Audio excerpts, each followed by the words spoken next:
नमस्कार दोस्तों, फास्ट सरकारी नौकरी के इस ऑनलाइन अपडेट सबसे तेज़ में आपका बहुत बहुत स्वागत है। दोस्तों, आज की इस वीडियो में बात करेंगे एसएससी CHSL का जो एग्ज़ाम चल रहा है दोस्तों, उसके थर्ड शिफ्ट के पेपर एनालिसिस के बारे में। दोस्तों चलिए आज का यह वीडियो स्टार्ट करते हैं। दोस्तों जैसा कि आप देख पा रहे हैं कि यहाँ हमारा PDF है। इस PDF को आप पाना चाहते तो हमारे टेलीग्राम चैनल से जुड़ जाइएगा, वहाँ पर आप PDF फ्री में प्राप्त कर सकते, कोई पैसा नहीं लगता है। दोस्तों चलिए आज का यह वीडियो स्टार्ट करते हैं। जैसा कि देख पा रहे हैं कि यह हमारा PDF ऑन हो गया है। इसमें देख पाएंगे आप कि हमें जो क्वेश्चन मिला है दोस्तों, आप उसको देख पाएँ कि सबसे पहला क्वेश्चन उसमें मिला था हमको, मोस्ट लिटरेसी रेट डिस्ट्रिक्ट पूछा गया था 2023 के हिसाब से। उसके बाद उसमें था काका हाथरसी से क्वेश्चन था दोस्तों। स्टेटमेंट बेस एक क्वेश्चन था, प्लानेट से सैटर्न यानी शनि प्लानेट से क्वेश्चन था दोस्तों। चोलोम और जागोई डांस से क्वेश्चन था दोस्तों। ऐसे ही प्रार्थना समाज का एस्टेब्लिशमेंट से क्वेश्चन था। आगे है आर्टिकल से क्वेश्चन था दोस्तों, आर्टिकल 4A से क्वेश्चन था। उसके बाद एक टर्म दिया हुआ था, शब्दावली थी बास्केटबॉल की, वो बताना था कुछ उसमें है। उसके बाद आया था हमको कर्नाटक गवर्नमेंट करके आया था, गवर्नर करके आया था दोस्तों। उसके बाद आगे देखें विकास वातखंडे से क्वेश्चन आया था। तो ये सब देख सकते हैं कि ये पूरे क्वेश्चन हमें आया है दोस्तों, ये पूरे क्वेश्चन आया है, आप इसको देख पाएंगे। इसको हम टेलीग्राम चैनल पर अपलोड कर दिए हैं, देख पाएंगे आप।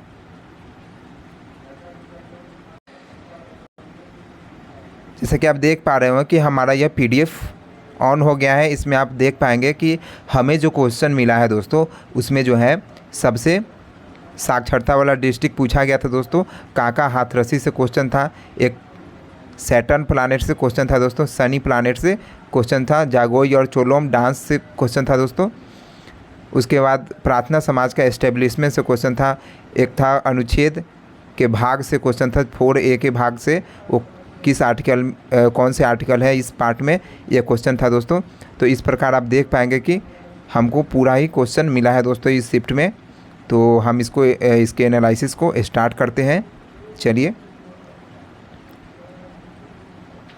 आप इसको देख पाएंगे। उस PDF को आप जाकर के टेलीग्राम चैनल से प्राप्त कर सकते हैं दोस्तों, कोई चार्ज नहीं लगता है, केवल लाइक शेयर कर दीजिएगा हमारे चैनल को। जैसा कि आप देख पा रहे हो कि भारत का सबसे ज़्यादा साक्षरता वाला ज़िला कौन सा है, भारत का सबसे ज़्यादा साक्षरता वाला ज़िला कौन सा है दोस्तों, इसका सही जवाब है सरचिप। इसका सही जवाब है दोस्तों सरचिप, इसका सही जवाब है। जैसा कि आप देख पा रहे होंगे इंग्लिश वाले के लिए सरचिप इन मिज़ोरम, सरचिप जो है मिज़ोरम में है दोस्तों। Is the most literate district in India, सबसे पढ़ा लिखा डिस्ट्रिक्ट है इंडिया में सरचिप। आगे देखिए क्वेश्चन कहा गया है कि काका हाथरसी किसकी स्थापना किए थे, मतलब वह किस चीज़ की स्थापना किए थे दोस्तों। इसका सही जवाब है संगीत कार्यालय की स्थापना किया था दोस्तों। ये जो है काका हाथरसी, ये संगीत से संबंधित है दोस्तों, और यह जो है संगीत कार्यालय की स्थापना किए थे दोस्तों। इनके बारे में जानते हैं दोस्तों। 1932 में है उन्होंने संगीत कार्यालय शुरू, उन्होंने गर्ग एंड कंपनी की स्थापना किया दोस्तों। इनके बारे में फैक्ट जानते हैं दोस्तों। चलिए 1932 में उन्होंने संगीत कार्यालय की स्थापना की दोस्तों। 1932 में उन्होंने संगीत कार्यालय की स्थापना की, लेकिन शुरू में गर्ग एंड कंपनी की स्थापना किया था दोस्तों। शुरू में उन्होंने गर्ग और कंपनी की स्थापना किया था, जो भारतीय शास्त्रीय संगीत और नृत्य पर पुस्तकों के लिए एक प्रकाशन गृह था दोस्तों। यह जो है नृत्य और संगीत का जो है पुस्तक के लिए प्रकाशन गृह था दोस्तों। ये 1935 में एक मासिक पत्रिका संगीत का 1932 में उन्होंने संगीत कार्यालय की स्थापना की दोस्तों। उन्होंने 1932 में संगीत कार्यालय की स्थापना की, लेकिन शुरू में गर्ग एंड कंपनी की स्थापना किया था दोस्तों। उन्होंने शुरू में गर्ग एंड कंपनी की स्थापना भी किया था दोस्तों, जो भारतीय शास्त्रीय संगीत और नृत्य पर पुस्तकों के लिए एक प्रकाशन गृह है दोस्तों। नृत्य और संगीत पर पुस्तकों के लिए एक प्रकाशन गृह था दोस्तों, जिसका नाम था गर्ग एंड कंपनी दोस्तों, गर्ग एंड कंपनी। 1935 में एक मासिक पत्रिका संगीत का प्रकाशन शुरू किया गया दोस्तों।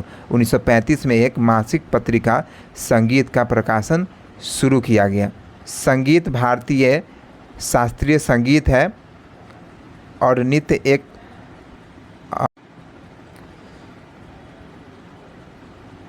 काका हाथरसी किसकी स्थापना किए थे? काका हाथरसी किसकी स्थापना किए थे दोस्तों?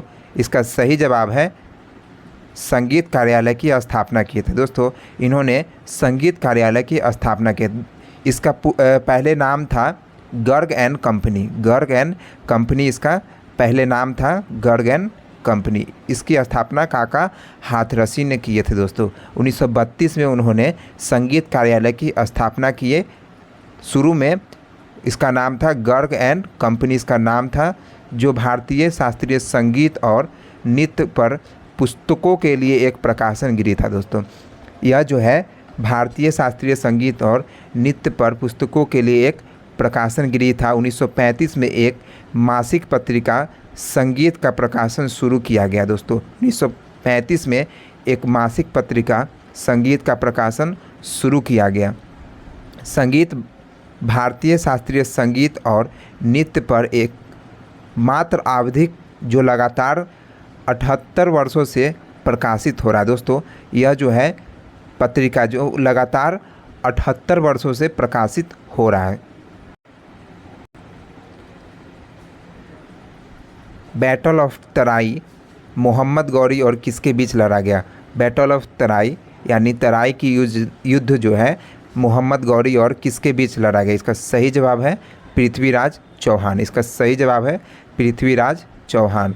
चलिए इनके बारे में जानते हैं। जैसा कि आप जानते हैं कि सबसे पहला तराइन का 2 युद्ध हुआ था। सबसे पहला युद्ध 1191 में हुआ था। सबसे पहला युद्ध जो है तराइन का सबसे पहला युद्ध जो है 1191 में हुआ था, जो मोहम्मद गौरी और पृथ्वीराज चौहान के बीच में हुआ था, जो मोहम्मद गौरी और पृथ्वीराज चौहान के बीच में हुआ था दोस्तों। यह जो है 1191 में हुआ था।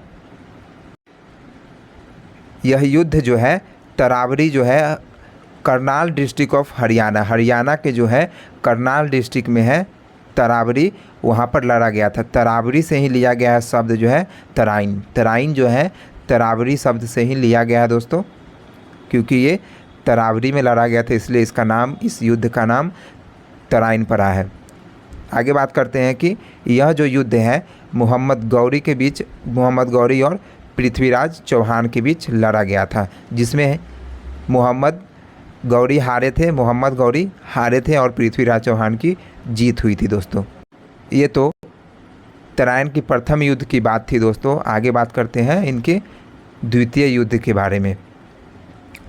आप देख पाएंगे कि सेकेंड बैटल ऑफ तराइन, यह जो है 1192 में लड़ा गया था। यह भी जो है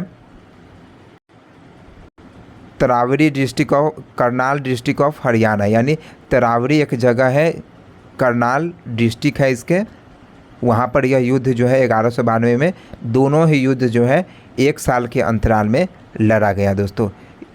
यह युद्ध जो है मोहम्मद गौरी, यह द्वितीय युद्ध जो है पृथ्वीराज चौहान और मोहम्मद गौरी के बीच में हुआ था। इसमें जो है पृथ्वीराज चौहान हार जाते हैं और मोहम्मद गौरी की जीत होती है दोस्तों। तराइन की द्वितीय युद्ध में मोहम्मद गौरी की जीत होती है। शनि ग्रह के छल्ले, जिसको इंग्लिश में रिंग कहा जाता है, किस चीज़ के बने होते हैं? शनि ग्रह के छल्ले जो होते हैं रिंग, किस चीज़ के बने होते हैं? इसका सही जवाब है छोटे बर्फ़ और चट्टान के कणों से बने होते हैं। छोटे बर्फ़ और चट्टान के कणों से बने होते हैं। सबसे पहले जानते हैं दोस्तों कि ग्रह क्या होता है। ग्रह एक पिंड है, ग्रह एक आकाशीय खगोलीय पिंड है जो सूर्य के चारों ओर परिक्रमा लगाता है, जो सूर्य के चारों ओर परिक्रमा लगाता है दोस्तों। आगे बात करते हैं कि जैसे कि हम जानते हैं कि हमारा एक सोलर सिस्टम है। सोलर सिस्टम के बाद आप देखेंगे तो सबसे पहला ग्रह जो है मरकरी है, जिसको बुध बोला जाता है। उसके बाद वेनस है, अर्थ है, मार्स है, जुपिटर है, सैटर्न है, यूरेनस है दोस्तों। यह हमारे 8 ग्रह है। और जो 9वां ग्रह था, जिसको 52वां ग्रह बोला जाता है, प्लूटो, उसको जो है इस श्रेणी से निकाल दिया गया है दोस्तों।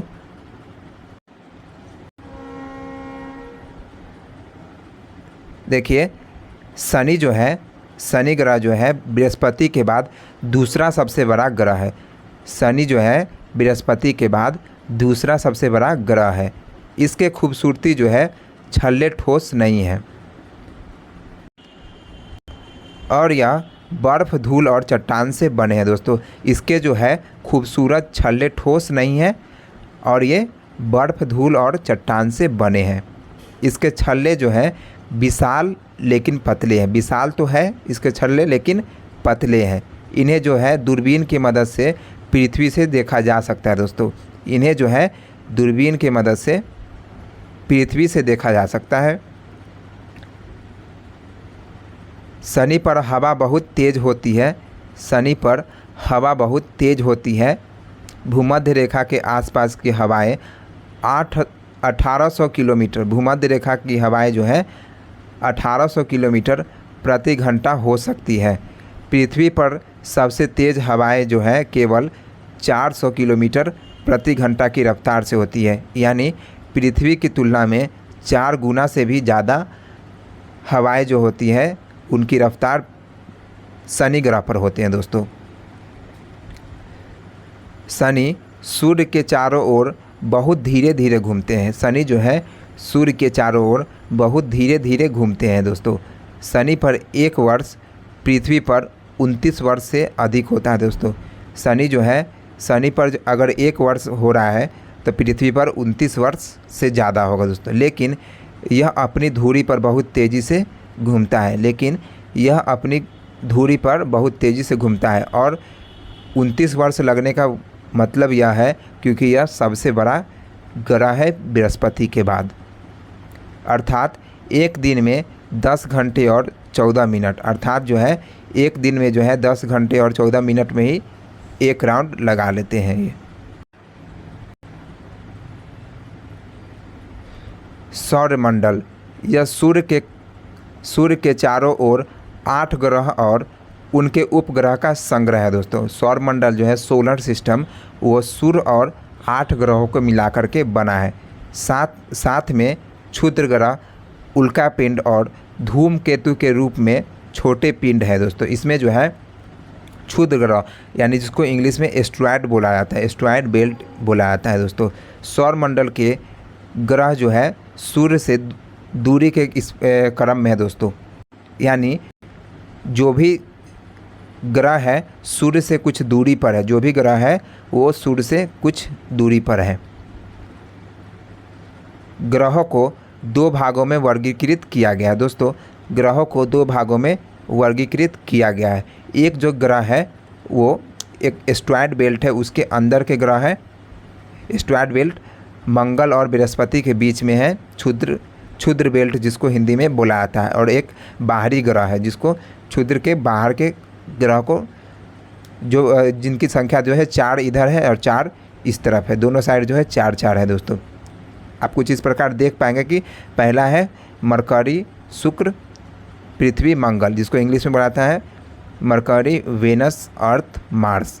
और इसके बाद एस्ट्रॉयड बेल्ट के बाद देखिए तो ये है बृहस्पति, शनि, अरुण, वरुण, जिसको इंग्लिश में जुपिटर, सैटर्न, यूरेनस और नेपच्यून बोला जाता है। एक टर्म आया है इसमें स्थलीय ग्रह, एक टर्म है स्थलीय ग्रह, जो कि अंदर वाले ग्रह को बोला जाता है। आंतरिक ग्रह को जो है स्थलीय ग्रह भी बोला जाता है। इसका देखें हम तो स्थलीय ग्रह की चट्टानी और ठोस रचनाएं होती है दोस्तों। स्थलीय ग्रह जो होते हैं उनकी रचनाएं जो है चट्टानी और ठोस होती है।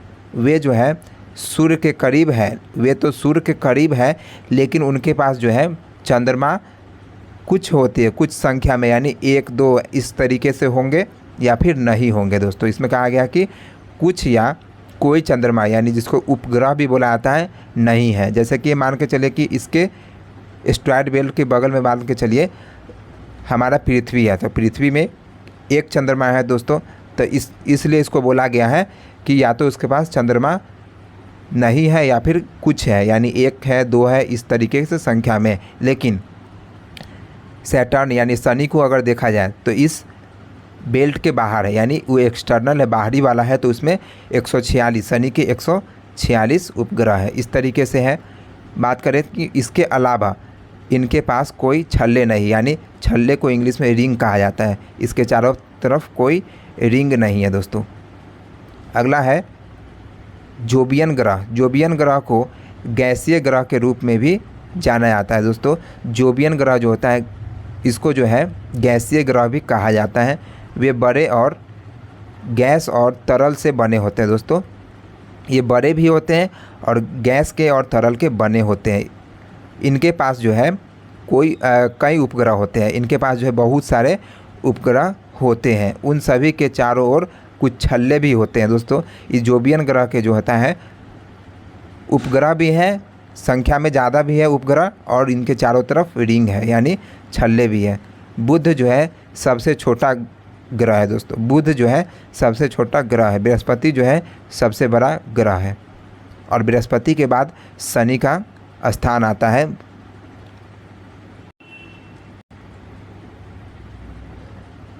पुंग चोलोम किस राज्य की नृत्य है दोस्तों? पुंग चोलोम जो है किस राज्य की नृत्य है? या फिर क्वेश्चन में ये भी बोला गया था दोस्तों, पुंग और चोलोम जो है, पुंग और चोलोम और जोगोई, चोलोम और जोगोई था दोस्तों। चोलोम और जोगोई जो है किस राज्य का नृत्य है? इसका सही, दोनों का ही सही जवाब है मणिपुर। मणिपुर का ही नृत्य है दोस्तों जोगोई और चोलोम। चलिए मणिपुर के नृत्य के बारे में देखते हैं।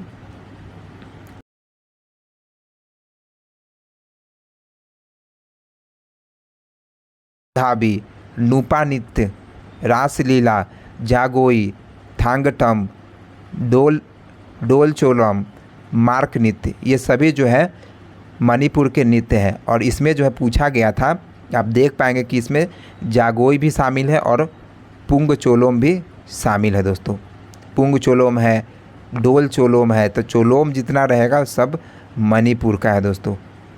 चलिए इनके बारे में जानते हैं कि पुंग चोलोम क्या होता है दोस्तों। जैसा कि देख पा रहे होंगे कि पुंग चोलोम जो है ध्वनि और आंदोलन के संयोग के साथ कला का रूप है दोस्तों। इसमें जो है नर्तक खुद मृदंग बजाती है, मृदंगा जो है पुंग बजाती है, पुंग जो है बजाती है, ये जो नृत्य करते रहती है वही जो है मृदंगा, या इसको कहा जाता है पुंग कहा जाता है।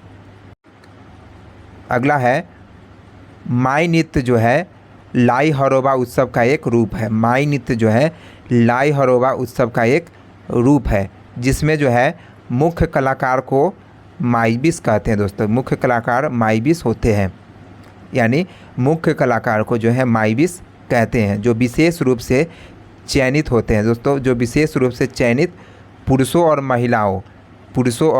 महिलाओं देवताओं द्वारा उन्हें सम्मानित करने के लिए चुना जाता है। देवताओं द्वारा उन्हें सम्मानित करने के लिए चुना जाता है।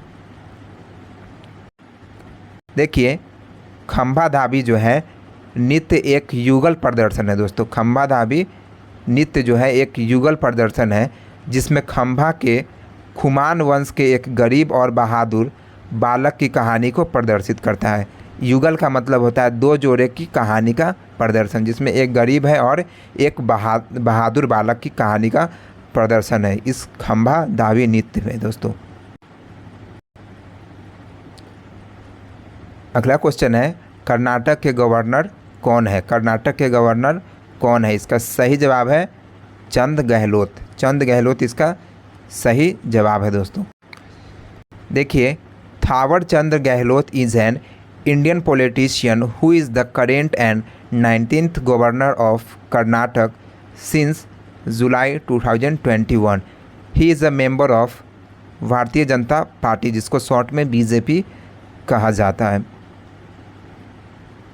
He was Union Minister for Social Justice and Empowerment and also the BJP Rajya Sabha leader the constituency in Madhya Pradesh, यानी मध्य प्रदेश के कॉन्स्टिट्यूएंसी से ये राज्यसभा सांसद है दोस्तों।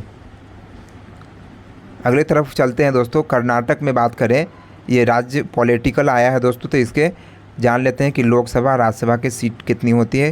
जैसा कि हम जानते हैं कि कर्नाटक के राजधानी बेंगलुरु होती है। लोकसभा की सीटों की संख्या यहाँ 28 है, राज्यसभा की सीटों की संख्या 12 है। चलिए इनको भी देख लेते हैं कि चंद गहलोत जो है एक भारतीय राजनीतिक है जो जुलाई 2021 से कर्नाटक के वर्तमान और 19वें राज्यपाल है। वह भारतीय जनता पार्टी के सदस्य है।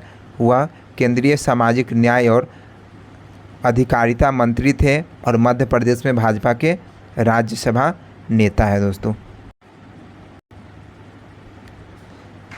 प्रार्थना समाज की स्थापना किसने किया? प्रार्थना समाज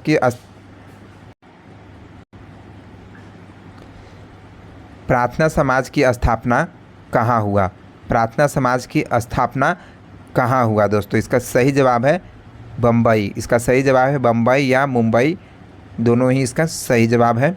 चलिए इनके बारे में जानते हैं। प्रार्थना समाज की स्थापना 31 मार्च 1867 को आत्माराम पांडुराम द्वारा बम्बई में की गई थी दोस्तों। प्रार्थना समाज को रिलेट करेंगे आत्मा से। प्रार्थना जो है आत्मा से किया जाता है, इससे हम याद कर पाएंगे आत्माराम पांडुराम। 31 मार्च 1867 को किया था उन्होंने इस समाज की स्थापना। चलिए, यह समाज ब्रह्म समाज और आर्य समाज से बहुत प्रभावित था दोस्तों। यह जो है समाज जो है ब्रह्म समाज और आर्य समाज से बहुत ही प्रभावित था। समाज का मुख्य उद्देश्य जो है ईश्वरीय उपासना और सामाजिक सुधार का प्रचार, ईश्वरीय उपासना और सामाजिक सुधार का प्रचार करना था दोस्तों। इसमें जो है जाति व्यवस्था का विरोध किया गया था, विधवा पुनर्विवाह की शुरू, महिला शिक्षा को प्रोत्साहन और बाल विवाह का उन्मूलन उनके लक्ष्य थे दोस्तों। बाल विवाह को जड़ से ख़त्म करने के इनके लक्ष्य थे दोस्तों। समाज के महत्वपूर्ण सदस्य जो हैं इनमें महादेवी गोविंद रानाडे हैं, संस्कृत के विद्वान सर थे इसमें। ये महादेव गोविंद रानाडे जो है संस्कृत के विद्वान थे दोस्तों, संस्कृत के। ये समाज के महत्वपूर्ण सदस्य थे जिसमें महादेव गोविंद रानाडे जो है संस्कृत के विद्वान थे दोस्तों। ये जो है महादेव गोविंद रानाडे जो है संस्कृत के विद्वान थे। रामकृष्ण गोपाल भंडारकर और राजनीतिक नेता जो है सर नारायण चंदावरकर थे, इसमें शामिल थे, इसमें सदस्य थे। ये सभी जो है इनके सदस्य थे।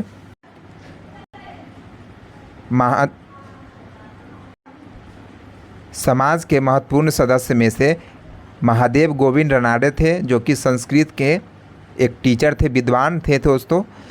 आगे है रामकृष्ण गोपाल भंडारकर थे, इसमें राजनेता एक थे, इसमें सर नारायण चंदावरकर थे, इसमें ये सभी जो है इनके सदस्य थे।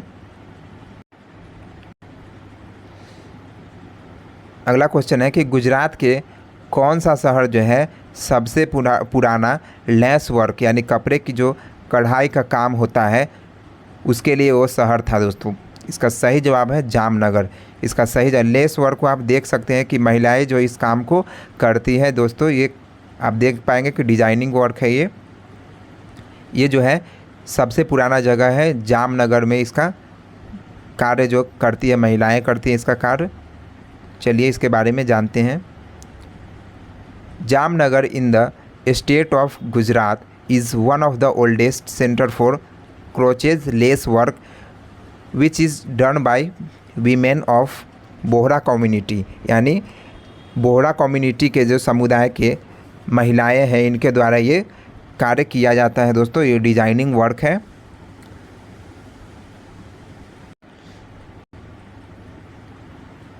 अगला क्वेश्चन है एशियाई रेसलिंग चैंपियनशिप कौन से शहर में हुआ? एशियाई रेसलिंग चैंपियनशिप कौन से शहर में हुआ? इसका सही जवाब है मंगोलिया उलान बटेर। मंगोलिया उलान बटेर इसका सही जवाब है।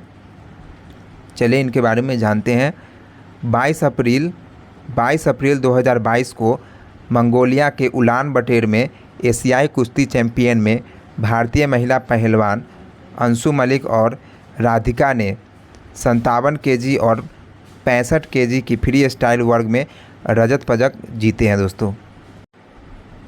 मनीषा ने 62 केजी महिला फ्री स्टाइल वर्ग में कोरिया की हैनबिट ली को 4-2 से हराकर कांस्य पदक जीती है। अंशु ने 2020 संस्करण में कांस्य पदक जीते हैं और 2021 में जो है अलमाटी में 57 केजी वर्ग में स्वर्ण पदक भी जीता था दोस्तों। 2020 का ये डाटा है दोस्तों। अगले क्वेश्चन पूछा गया दोस्तों, आप देख पाएंगे कि तार की लंबाई दोगुना करने पर एमीटर की रीडिंग पर किस प्रकार प्रभावित होगा दोस्तों। पूछा गया है कि अगर तार की लंबाई को दोगुना कर देंगे तो एमीटर की जो रीडिंग है वो किस प्रकार प्रभावित होगा दोस्तों। एमीटर की जो रीडिंग है इसमें आधा हो जाएगा दोस्तों। एमीटर का जो रीडिंग है, अगर तार की लंबाई बढ़ा देंगे तो एमीटर का जो रीडिंग है वो आधा हो जाता है दोस्तों। चलिए इनके बारे में जानते हैं कि एमीटर जो एक इंस्ट्रूमेंट है जिससे flow of current through the wire इसको देखा जाता है, यानी किसी वायर से कितना करंट जा रहा है इसको देखा जाता है। गैल्वेनोमीटर का यूज होता है इलेक्ट्रिक करंट मेजर करने में, और एमीटर जो होता है हमेशा ये सीरीज में होता है दोस्तों। एमीटर जो होता है सीरीज में होता है, और वोल्ट मीटर जो होता है दोस्तों वो हमेशा पैरेलल में ज्वाइंट होता है दोस्तों।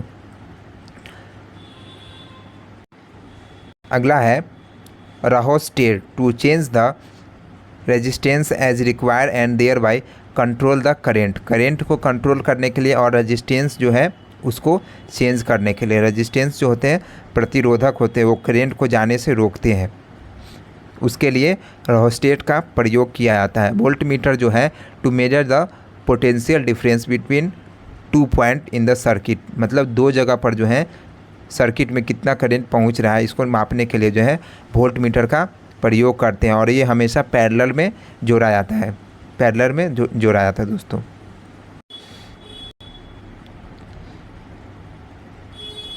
जैसा कि देख पा रहे हो कि एमीटर जो है, ammeter is a device that is connected to series, यानी ये सीरीज में कनेक्ट होता है, सीरीज ऑफ सर्किट, यानी सर्किट में ये सीरीज में होता है to find the current, current को पता लगाने के लिए होता है दोस्तों। और इसकी जो यूनिट होती है दोस्तों ये एम्पियर, इसकी यूनिट क्या होती है तो ampere is the unit of current होती है। Ammeter is connected in series, so if it have high resistance, अगर इसके पास अगर हाई रेजिस्टेंस हो जाएगा दोस्तों, it will be affected the reading as the current will be reduce in the circuit. अगर जो है इसकी रीडिंग अगर रेजिस्टेंस अगर ज़्यादा हो जाता है,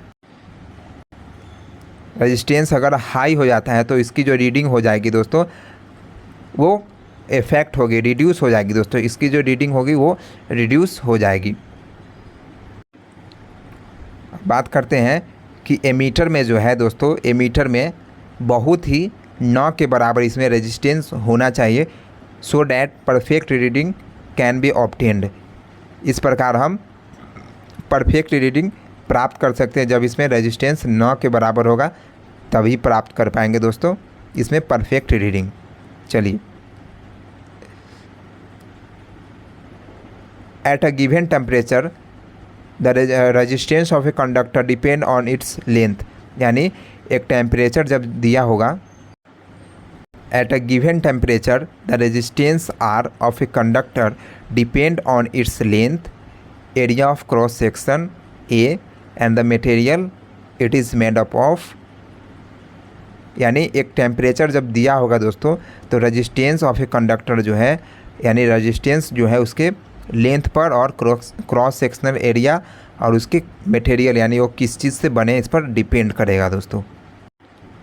अब इसमें दिया है if the length of the wire is double, अगर तार की लंबाई को डबल कर दिया जाता है, then the resistance of the wire will double, अगर तार की लंबाई को बढ़ाया जाएगा तो रेजिस्टेंस भी डबल हो जाएगा। Hence the current will decrease to half, यानी हम जानते हैं कि रेजिस्टेंस जब ज़्यादा होगा तो करेंट जो है रिड्यूस कर जाएगी दोस्तों, यानी रेजिस्टेंस जो है हाई रेजिस्टेंस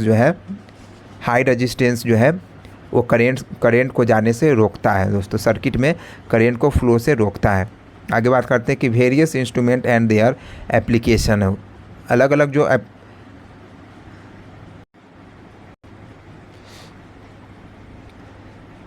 अगला क्वेश्चन है कि संविधान के भाग 4A में क्या है। संविधान के भाग 4A, ए जहाँ भी लगा हुआ आता है दोस्तों वो जो है संविधान संशोधन द्वारा उसको ऐड किया जाता है, जोड़ा जाता है। इसमें जो है भाग 4A में है मौलिक कर्तव्य से जुड़ा है, जो कि 51A में है। हमारे जो है 9 मौलिक कर्तव्य है, जिसमें हम बात करें कि सरदार स्वर्ण सिंह समिति की सिफारिश पर जो है, यानी सरदार स्वर्ण सिंह समिति की सिफारिश ने 8 मौलिक कर्तव्यों का विचार दिया था, लेकिन 42वें संविधान संशोधन 1976 द्वारा इसमें जो है 10 मौलिक कर्तव्य को जोड़ा गया था दोस्तों।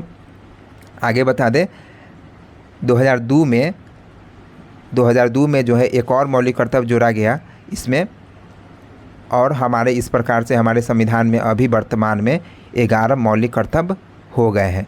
2002 में जो जोड़े गए थे, शिक्षा का अधिकार जोड़ा गया था दोस्तों इसमें, जिसमें कहा गया था कि 6 से 14 वर्ष के बच्चों के लिए अनिवार्य शिक्षा का प्रावधान किया गया था। इसमें वही इसमें मेंशन किया गया है, देखिएगा, इसको PDF को प्राप्त कर लीजिएगा टेलीग्राम से। इसमें अगला क्वेश्चन बोला गया है कि आत्मनिर्भर भारत अभियान का शुरुआत कब हुआ था दोस्तों। आत्मनिर्भर भारत जो थी योजना, इसको कब शुरू किया गया था दोस्तों। तो हमको बता दें कि यह जो योजना है, यह योजना जो है 12 मई 2020 को शुरू किया गया था। 12 मई 2020 को शुरू किया गया था दोस्तों। चलिए इसके बारे में जानते हैं कि 12 मई 2020 को हमारे प्रधानमंत्री ने राष्ट्र से आत्मनिर्भर भारत अभियान की शुरुआत करने का आह्वान किया था दोस्तों। भारत में कोविड-19 महामारी से लड़ने के लिए भारत के सकल घरेलू उत्पाद के 10% के बराबर 20 लाख करोड़ रुपए की विशेष आर्थिक और व्यापक पैकेज की घोषणा किया गया था दोस्तों। हम जानते हैं कि हमारा जो इकोनॉमी है वो महामारी जो आई थी कोविड-19, उस समय बहुत ही प्रभावित हुआ था। उस समय जो है कारोबारी के लिए 20 लाख करोड़ का विशेष जो है आवंटन किया जाना था दोस्तों। इसके लिए अलर्ट किया गया था।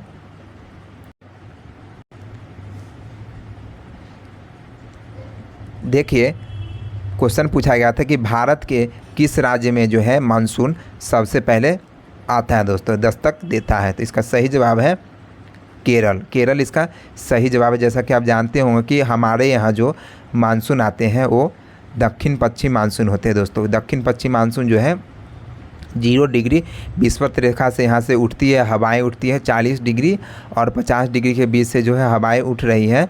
वहाँ से जो है व्यापारिक पवन यहाँ से उठती है ऊपर की तरफ, और यहाँ केरल के तट से जाकर के यहाँ पर टकराते हैं हमारे मानसून से। और ITC जो है हमारे इस बीच में होते हैं, कर्क रेखा के आसपास में होते हैं, और ये निम्न दबाव का क्षेत्र होता है। और वायु हमेशा जो है निम्न ताप से उच्च ताप की तरफ बढ़ते हैं दोस्तों। वायु जो है हमेशा निम्न ताप से उच्च ताप की तरफ बढ़ते हैं, और जहाँ पर निम्न ताप होगा वहाँ पर उच्च दाब होगा। निम्न ताप की जगह पर उच्च दाब होते हैं और उच्च ताप की जगह पर निम्न दाब होते हैं। तो हमारा ITC जो है हमारा निम्न दाब का क्षेत्र है, तो वहाँ पर ताप जो है ज़्यादा होगा। और हवाएं जो है निम्न ताप, यानी हमारा जो निम्न ताप होगा वो 0 डिग्री के पास होगा। वहाँ से उठ करके ये ITC के पास जाएंगे और वहाँ से वर्षाएँ होगी मानसून। तो ये सबसे पहले केरल के तट पर ये पश्चिमी घाट के पास हिट करेगा और वहाँ से ये एंट्री करेगा दोस्तों। चलिए इनके बारे में और भी जानते हैं कि हमारे यहाँ जो वर्षाएँ होती हैं, मानसून के प्रकार हैं वो 2 प्रकार के होते हैं। एक जो होते हैं अक्टूबर से नवंबर के बीच में होते हैं, और एक दूसरा होता है जिसको जून से सितंबर के बीच में होता है।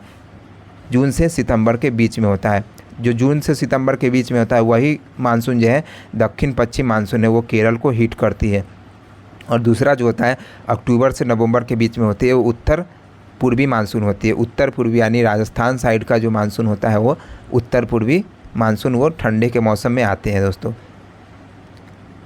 बात कर ले कि 75% से अधिक वर्षा जो होती है वो दक्षिण पश्चिम मानसून से होती है दोस्तों। 75% से अधिक वर्षा जो होती है दक्षिण पश्चिम मानसून से होती है। बात करते हैं कि पंजाब में जो वर्षाएँ होती है वो उत्तर पूर्वी मानसून के द्वारा वर्षाएँ यहाँ पर होती है ठंडे के मौसम में दोस्तों, ये बता रहे। और यहाँ देख पाएंगे कि केरल जो है पहला है और पंजाब जो है भारत में जो है अंतिम राज्य है जो कि वर्षा प्राप्त करते हैं दोस्तों। केरल में तो सबसे पहले आ ही रहे हैं, लेकिन पंजाब में सबसे अंतिम में होती है दोस्तों ये पश्चिम दक्षिण पश्चिम मानसून द्वारा वर्षा है।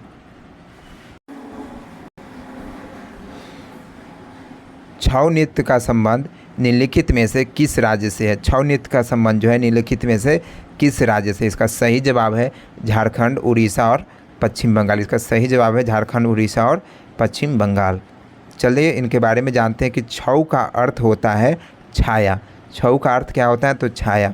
यह मुखौटा नृत्य का एक रूप है दोस्तों, यह मुखौटा नृत्य का एक रूप है। इनकी जो छऊ नृत्य की जो है 3 शैलियाँ होती हैं। छऊ नृत्य के जो है 3 शैलियाँ होती है। सबसे पहली शैलियाँ जो होती है 3 शैलियाँ 3 जगह के होते हैं। जैसा कि आप देख पाएंगे कि झारखंड, उड़ीसा और पश्चिम बंगाल ये 3 जगह छऊ नृत्य होता है और तीनों जगह की अलग अलग शैलियाँ हैं। जैसे कि आप देख पाएंगे कि झारखंड का जो छऊ है उसको सरायकेला छऊ बोला जाता है और उड़ीसा का जो छऊ है उसको मयूरभंज छऊ बोला जाता है और पश्चिम बंगाल का जो छऊ है उसको पुरुलिया छऊ बोला जाता है। पश्चिम बंगाल के छऊ को पुरुलिया छऊ बोला जाता है। और भी कुछ नृत्य हैं और उनके मूल स्थान के बारे में जानते हैं। आप इनके छऊ के बारे में जान चुके हैं। चलिए आगे देखते हैं। गुजरात के बारे में देखिए कि गुजरात का जो डांस है नृत्य है वो गरबा है और गुजरात का जो डांडिया रास कहिए या फिर डांडिया दोनों ही गुजरात का ही है। तारंग मेल जो है वो गोवा का है डांस। उसके बाद घूमर या गंगौर कहिए तो राजस्थान का, घूमर या गंगौर कहिए तो राजस्थान का, गोवा का कहिएगा तो तारंग मेल गोवा का नृत्य है दोस्तों। आगे बात करते हैं कि एक क्वेश्चन आया था उसमें कि पीएम जो है प्रधान ये योजनाओं का जो घोषणा हुआ है 2023 में 2023-24 में जो योजनाओं का घोषणा हुआ है वो फर्टिलाइज़र से कौन सा योजना जुड़ा हुआ है? फर्टिलाइज़र यानी खाद्य से कौन सा योजना जुड़ा हुआ है? इस तरीके से क्वेश्चन उसमें दिखा था मुझे। देखिए यहाँ पर ये क्वेश्चन था कि which scheme is related to fertiliser announce in the budget 2023 और 2024 के बजट में जिसको अनाउंस किया गया था वो फर्टिलाइज़र योजना का बताना था दोस्तों। वो कौन सा स्कीम था दोस्तों? तो इसका सही जवाब है इस योजना का नाम था पीएम प्रणाम। पीएम प्रणाम इस योजना का नाम था। Was first announce in the budget 2023 to 2024 by the union government. Union government यानी यूनियन का हिंदी होता है संघ गवर्नमेंट। चलिए, the scheme aim to reduce the use of chemical fertiliser by incentivising state to adopt alternative fertiliser. यानी alternative fertiliser को use करके chemical का यूज़ करना उसको कम करने के लिए इसका मुख्य उद्देश्य है दोस्तों इस योजना का। Reduce the subsidy burden on chemical fertiliser which was around 2.25 lakhs crore in 2022 to 2023। मतलब 2022 से 2023 में इस योजना में 2.25 lakhs का कुछ अलॉटमेंट हुआ था दोस्तों। अगला क्वेश्चन है कि खेलो इंडिया यूथ गेम का 5वां संस्करण जो है कहाँ पर आयोजित किया गया था दोस्तों? इसका सही जवाब है मध्य प्रदेश। इसका सही जवाब है मध्य प्रदेश, इसका सही जवाब है। चलिए इनके बारे में जानते हैं। जैसा कि आप देख पा रहे हैं कि 2018 में जो है नई दिल्ली में उद्घाटन संस्करण के बाद जो है महाराष्ट्र में इसका कार्यक्रम 2019 में हुआ था दोस्तों। महाराष्ट्र जो है 2019 में इसकी मेज़बानी की थी। 2020 में जो है असम में आयोजित किया गया था दोस्तों। 2021 में यह स्थगित रहा था, कोरोना के कारण यह जो है बंद रहा था, स्थगित रहा था। और जून 2022 में जो है हरियाणा में इसका आयोजन हुआ था दोस्तों। जून में हुआ था दोस्तों, जून में इसका आयोजन हरियाणा में हुआ था दोस्तों। आपको बता दें कि इस आर्टिकल में आपको हम बता दें कि क्या मेंशन किया गया है कि इसमें कहा गया है यही कि खेलो इंडिया यूथ गेम जो है इसका पहले जो पूर्व नाम था उसका नाम था खेलो इंडिया स्कूल गेम, इसका नाम था दोस्तों। यह जो है प्रत्येक साल मनाया जाता है दोस्तों। यह जो योजना है, यह जो गेम है, यह हर साल होता है दोस्तों, और यह जनवरी और फरवरी में होता है, जनवरी या फरवरी में, और यह 2 श्रेणी में होता है दोस्तों। इसका जो श्रेणी है वो 2 श्रेणी है। एक तो है 17 साल से कम उम्र के जो है स्कूल में जो पढ़ रहे हैं बच्चे उनके लिए, और एक जो है 21 साल से कम उम्र के जो कॉलेज में पढ़ रहे हैं, 21 साल के जो कम उम्र के वो जो कॉलेज में पढ़ रहे हैं उनके लिए है। 2 श्रेणियाँ में है ये आयोजित किया जाता है दोस्तों। और हर साल जो है सर्वश्रेष्ठ 1000 बच्चे को अंतर्राष्ट्रीय खेल आयोजन के लिए तैयार किया जाता है दोस्तों। और 8 सालों के लिए दोस्तों इसमें 5 लाख यानी अमेरिकी डॉलर, बात करें तो 6300 अमेरिकी डॉलर छात्रवृत्ति प्रदान की जाती है। ये 8 वर्षों के लिए 1000 बच्चों को जो है 6300 अमेरिकी डॉलर यानी भारतीय में बात करें तो रुपया में तो 5 लाख रुपया दिया जाता है दोस्तों। देखिए, यह जो गेम है खेलो इंडिया यूथ गेम है, इसका पुराना नाम था खेलो इंडिया स्कूल गेम, इसका पुराना नाम था। और यह जो है राष्ट्रीय स्तर पर हर वर्ष भारत में मनाया जाता है, और यह जो है जनवरी और फरवरी के माह में आयोजित किया जाता है। और 2 वर्गों में होता है। एक जो होते हैं स्कूली छात्र होते हैं जो कि 17 वर्ष से कम की आयु के होते हैं इसमें, और एक जो होता है कॉलेज के छात्र इसमें होते हैं जो कि 21 वर्ष से कम की आयु होते हैं, वो इसमें पार्टिसिपेट करते हैं, भाग लेते हैं दोस्तों। इसमें बता दें कि हर साल जो है सर्वश्रेष्ठ 1000 बच्चे को जो है इसके लिए सेलेक्ट किया जाता है, चुना जाता है, और 8 वर्षों के लिए 8 साल के लिए जो है 5 लाख रुपया अमेरिकी डॉलर में बात करें तो 6300 अमेरिकी डॉलर जो है प्रदान किया जाता है छात्रवृत्ति के रूप में दोस्तों। देखिए, इसमें एक क्वेश्चन आया था, इसमें देख लीजिए, एक बायोलॉजी से क्वेश्चन था कि रूट के एपिकल मेरिस्टेम में कौन सा कंपोनेंट होता है दोस्तों। हम जानते हैं कि एपिकल मेरिस्टेम में जो होते हैं दोस्तों 2 भाग होते हैं, एक होता है रूट होता है और एक होता है शूट होता है। रूट और शूट होता है, और हम जानते हैं कि रूट जो होते हैं वो सॉइल के अंदर होते हैं और शूट जो होते हैं वो तने के भाग को शूट कहा जाता है दोस्तों। अगला क्वेश्चन देखिए कि प्लानिंग 5 ईयर प्लान में जो है हॉलीडे कब था। इसमें पूछा गया था कि वो छुट्टी जो होता है उसमें 5 ईयर प्लान में जो छुट्टियां थी, बीच में जो कुछ इंटरवल लिए गए थे, तो उसमें जो है 1966 से 1969 यानी 3 साल का इसमें गैप लिया गया था। इसमें इसी को बोला जाता है योजना अवकाश भी बोला था, इसको योजना अवकाश भी इसको बोला जाता है। और इसमें देखिए कि मीनिंग ऑफ फेडरलिज्म भी एक क्वेश्चन इसमें आया था मुझे। देखिए कि मीनिंग ऑफ फेडरलिज्म, तो फेडरलिज्म का मतलब होता है संघवाद। फेडरलिज्म का मतलब होता है संघवाद होता है दोस्तों, जिसमें कि पावर शेयरिंग की बात होती है। इसमें 2 प्रकार के गवर्नमेंट होते हैं, एक सेंट्रल गवर्नमेंट जिसको यूनियन भी बोला जाता है, और एक स्टेट होते हैं। इसमें पावर का डिवाइड होता है दोस्तों, इसमें फेडरलिज्म उसी को बोला जाता है दोस्तों। बाकी सारे ही क्वेश्चन हो चुके हैं।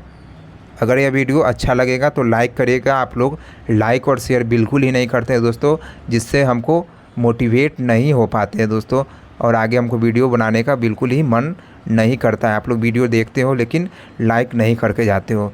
तो चलो इस बार जो है वीडियो को लाइक करना। तो यहाँ पर टोटल क्वेश्चन का एनालिसिस कंप्लीट हो गया दोस्तों। यह वीडियो अच्छा लगेगा दोस्तों तो लाइक कर देना, शेयर कर देना। चलिए तो मिलते हैं अगले वीडियो में। जय हिंद।